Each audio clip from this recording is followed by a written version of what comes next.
बघा हे कार्डबोर्ड किती प्रकारे आपल्या घरात येतात आणि याचा उपयोग पुरेपूर करू शकतो. आपण खत बनवू शकतो अशा पद्धतीने. बघा खाली आहे ना बुडात मी सगळ्याच पद्धतीने ओले करून टाकले, पाण्यामध्ये भिजत टाकले होते. त्याच्यावर थोडी थोडी आपण माती जरी टाकली ना, काही दिवसात याच्यापासून माती तयार होईल, मातीत रूपांतर होईल आणि गरमीच्या दिवसात ही प्रोसिजर खूप लवकर होते.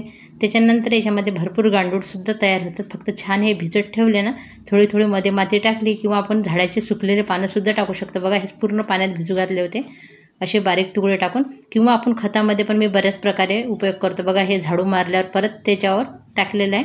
मला हे पूर्ण तुम्हाला खत कसं बनते किंवा माती तयार होते दाखवायचं होतं, पण ज्या कुंडीमध्ये मी हे नंतर ठेवलं ना, ते कुंडी मला लागत होते, त्याच्यामुळं मला आज पूर्ण खाली करावं लागलं. तरी पण त्या कोपऱ्यात मी एका टाकलेलं आहे, त्याचा तुम्हाला रिझल्ट नक्की दाखवा. बघा हे किती प्रकारचे फळांचे डबे ऑनलाईन आपण काही आणतो, त्याच्यामध्ये खतामध्ये पण मी भरपूर प्रमाणात बघा इथे उपयोग करत आहे. आणि अशा पद्धतीने बघा खाली किती छान हे तयार झालेलं आहे. अशा विविध प्रकारे आपण कार्डबोर्डचा उपयोग करू शकतो. कुंडीमध्ये भरण्यासाठी, खत बनवण्यासाठी, त्याच्यासोबत याची अशी एका कुंडीत मातीसुद्धा तयार करू शकतो वेळ देऊन. पण हे सगळं आपण फेकून न देता याचा पुरेपूर उपयोग केला पाहिजे बागेमध्ये, कारण कार्डबोर्ड टाकल्यामुळे गांडूळ भरपूर तयार होतात मातीत, आणि कारण याच्यात पाणी शोषून राहते, त्याच्यामुळे मग गांडूळ तयार होतात. खत पण बनवायचं असेल ना, तर आपण याचा उपयोग करू शकतो. बघा या पद्धतीने खालच्या साईडने हे सर्व झालेलं आहे आणि त्याच्यामध्ये गांडूळसुद्धा तयार झालेलं आहे. पूर्ण रिझल्ट दाखवेल काही दिवसानं.